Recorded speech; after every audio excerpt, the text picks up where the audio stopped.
Hey, what's up, everybody? Lawler here, your inside source for all things Rocket League. We've got North America power rankings for the Winter Split officially starting, and they're going to be a tough one. I wanted to wait a little bit before I made these because of the grid and getting some results.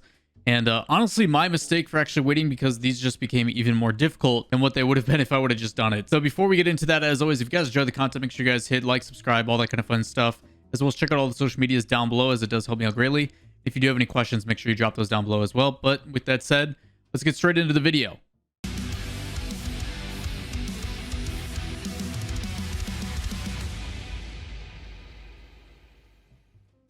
Welcome to another power ranking. Good to be back in these, even though they're becoming more and more difficult.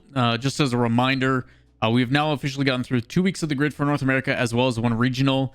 And the second week of the grid that ended just a couple days ago, we'll be doing a recap on probably tomorrow, just so you guys can stay up to date. But just as a heads up for those that haven't seen the results, without spoiling too much, a lot of upsets, a lot of top tier teams getting dropped down in that round of 16 or that 16 team bracket. That happens in day number 2. So absolutely crazy. We'll be talking more in detail about that one tomorrow for those that are interested. But we're going to be starting off here in the power rankings for North America with some honorable mentions. The first one's going to be Sonics, Peeps, and E-United. I think the one that probably gets the biggest nod there is going to be, for me personally, going to be E-United. I think E-United's been doing a really good job of taking that new fashion, I guess, of playstyle. Ajax has been putting in a lot of work. He's off the Batmobile and has been performing as a top 5 player in a lot of ranked queues. A lot of grinding going on for him, and it's looked really solidified. I think he feels a lot more comfortable on that team. You then have Wondamike and Tristan just kind of balancing out each other on offense in the sense of very fast, very chaotic, and it can overwhelm some teams. When they're on, they look absolutely unstoppable, but I think their biggest thing is they have the ability to score at any given moment. As for Peeps, I feel is still a really solid team. They've just taken a little bit of a hit in performance. Usually we have this team pushing into quarterfinals and being a team that is respectable in that regard, and then losing to like a Space Station or an Energy or an Envy or something like that. That does end up happening in the most recent grid, and that's why I have them in an honorable mention. I do think they still belong higher up than some of these other teams. It's just a matter of, I want to make sure it's not just the 1 week of the grid that's causing it, and if they are actually still down below. So Peeps, without a doubt, honorable mentions are teams that I think can be anywhere in the like 7 to 10 range, depending on how things are going. So keep that in mind.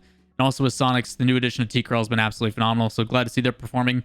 You can see in the rankings on the bottom right, they do tie for 9th in the most recent regional. So congrats to them. Things are trending in a good direction. With that out of the way, let us talk about the power rankings officially. Let's go to number 10 right away. We're going to talk about Alpine. Alpine, a team that seems to be topsy-turvy. I still think they're a very talented team, but the results are pretty polarizing, where sometimes they do look like a team that can take down the best, and other times where they just kind of fall flat. I will say my initial concerns about them not being able to close out series have definitely been answered. Mystic, again, has continued to help with them get over that initial mental game and confidence with it. I mean, taking a 7th place or tied for 7th in regionals, I think is pretty good, pushing into the top 8.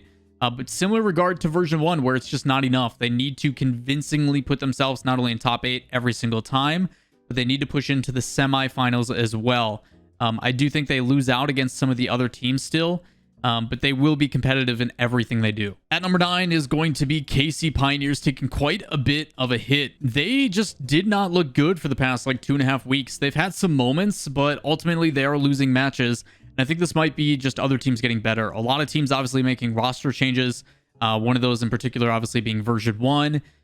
Ghost Gaming, Pittsburgh Knights, a lot of these teams that are trying to make adjustments so they can push past where they ended up last split. I mean, you take a look at the overall rankings, and it's just absolutely abysmal for some of these. I mean, you're talking version 1 down in like 16th or something like that. So obviously trying to make some adjustments, and these teams are improving. So we may see this balance and level out because we have new rosters that are a little bit tougher to read or get used to.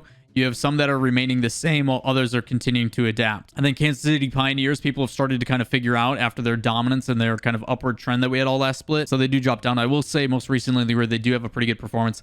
They are one of the big upsets over a certain team without spoiling that, and move into the quarterfinals. So we'll have to talk about that one tomorrow. And number 8 is going to be version 1, and I want to place them higher, but I just can't right now. Also a team with polarizing results. Sometimes they look really, really good. They've gotten big wins over teams like Space Station in big moments, but also come out extremely flat against other teams that I have the expectation that they should win convincingly. Some things remain persistent with them, though, with the ability to go and stay competitive against some of the top teams. Most recently in the regional, going up against Energy in that lower bracket, going to 5, looking very, very good. They are a team that is looking like a different dynamic with Calm, the ability to be a bit more creative, not so one-dimensional on offense, still working the field to pass plays, not afraid to slow it down, but also play aggressive, but still struggle being that solidified team. I can't put them towards the top because I still, when I go into a series watching them, am not convinced enough that I'm like, yep, they've got the clear victory. I want to see them create a gap between themselves, between some of this bottom or otherwise before they move up, but they are a very good team and most definitely had Kansas City Pioneers number as of late. At number 7 is going to be Ghost Gaming, another team that made a really good adjustment, and this is one of 3 teams that is benefiting greatly from the plot twist roster breaking up. That team had a lot of talent, but it didn't look like it was taking full advantage of it. So now that Mektos, Taroko, and Sosa have split up, that talent is going elsewhere, and Ghost Gaming is one of the teams benefiting from it. They did get rid of Luke and brought in Mektos, and they look like a revitalized team. Extremely competitive. If you want to go check out their run in the regionals, that is kind of the best place to kind of see what they've been up against, but a really solid defense, but still potential to have breakout moments where the players on their team, all individually mechanically skilled, if they're feeling it that day, they can bust out. They just get overwhelmed by some of the teams above them who have a little bit more talent on an individual level and a little bit more teamwork on an individual level. But still, Ghost Gaming, a lot of heads turning based upon the results they had in that regional, and it didn't look like to be a fluke. In grid, they didn't have the best showing, but they do go pretty well against a team that made it all the way to the semifinals. And in their group, they are taking victories over teams like Alpine. They're going to 5 against G2. None of their matches are like a landslide except for a team that does their play style better, which is who I'm going to talk about here in just a bit. Up next at 6 is going to be Rogue. This is another team that is benefiting from the plot twist disbandment. Taroko coming over, a lot of questions on where he was going to go, whether it was version 1 or otherwise. But this team seems to be relying extremely heavily on First Killer's individual talent and Turo. And I don't know if that's due to the fact that they feel more comfortable with Taroko and First Killer feels like he can go for a little bit more. Maybe that's part of their play style. Maybe that's what Corrupted G has planned for them. But the way that I look at it right now is the only reason Rogue is winning as much as they have been is because First Killer and Turo are having really good series, and I do not expect that to continue.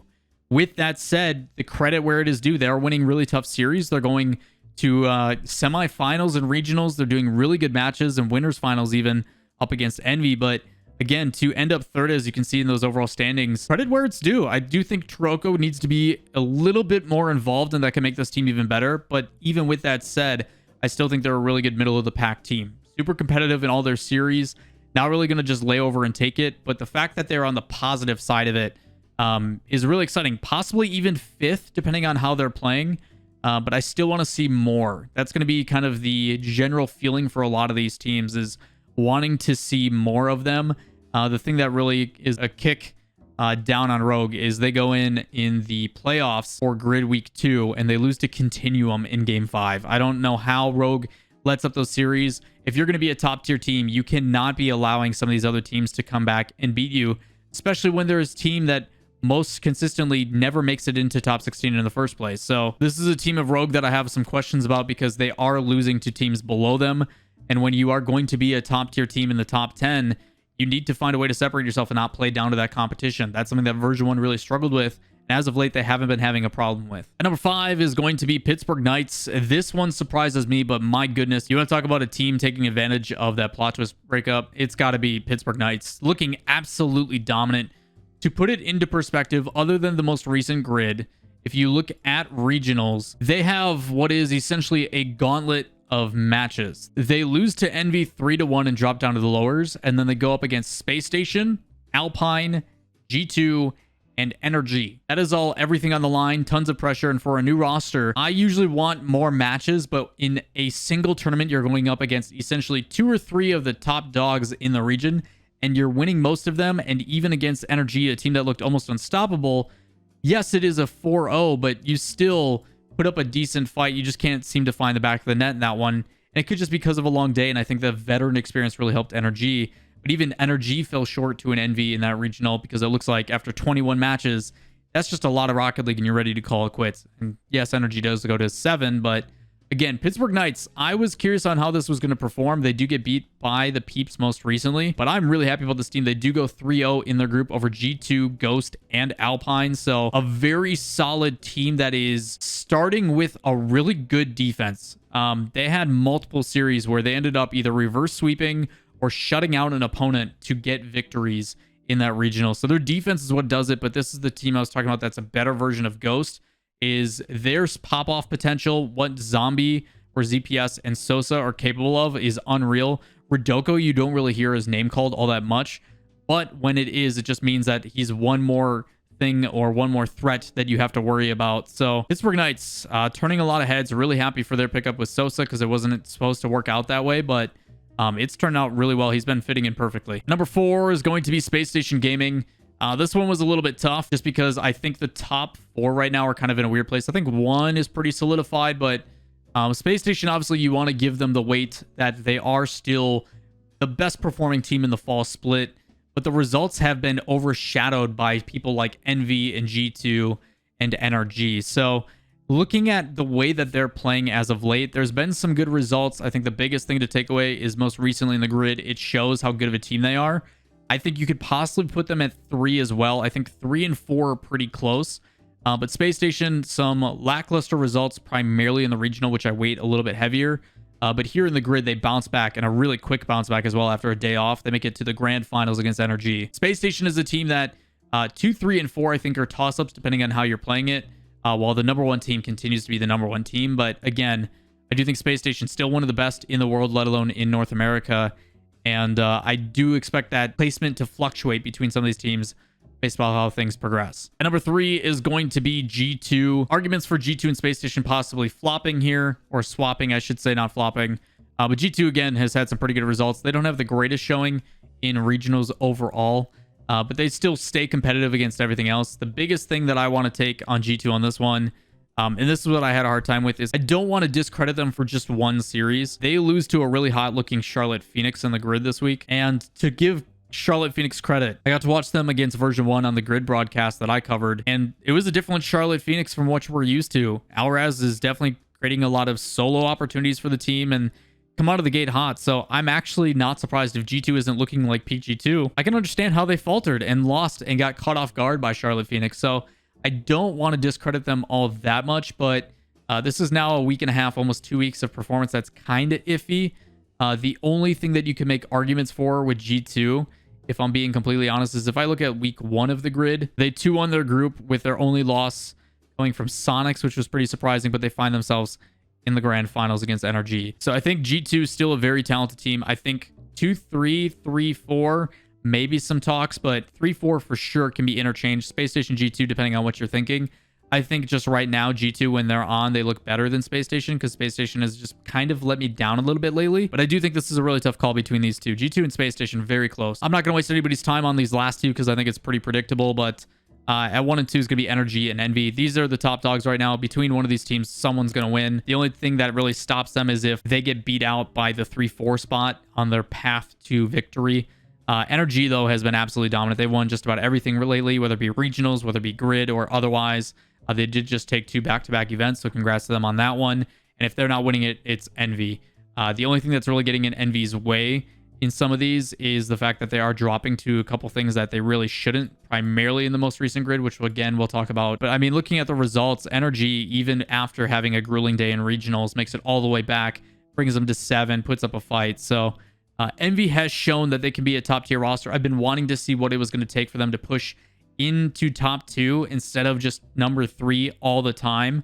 And I think their consistency really provides that. I think the weird thing, again, which I'll talk about tomorrow in the video for the grid, is a lot of these top tier rosters definitely faulted. Not exactly sure why. I don't know if it's because the quick turnaround time or what, but again, I do think Envy is starting to put respect. You put Turbo Pulsa on Champions Field and the guy just knows how to win. So Envy, a very talented team, will always put up a good fight. Their defense is impeccable, but their offense is really starting to come alive, especially with Turbo now getting a little bit more impactful on offense with some of those double touches. So the only thing that really outshines them right now is NRG. Just absolutely stellar from start to finish. Every player getting involved, whether it be Justin popping off or Garrett popping off or Squishy popping off. It just feels like at any given moment, one of those players will do that and they put teams away. So NRG not faulting, not dropping to any lower teams, super consistent. And that is why they get my number 1 overall. That is going to wrap it up for my recap and my power rankings list. If you guys have any differences, which I'm sure you will, make sure you drop those in the comments down below. Try to have some healthy conversation. And we're going to try to make these more a weekly or bi-weekly thing. Maybe after we get a couple results, because if I do them every week, it does feel a little oversaturated. So With that said, if you guys do have differing opinions, by all means, let me know. And while you're down there, if you could give the video a thumbs up, as it does help me out greatly, as well as hit subscribe and turn on notifications. On our way to 28,000 subs, and I do greatly appreciate the support. But that is going to do it for me, and I hope you guys have a great rest of your day. Peace.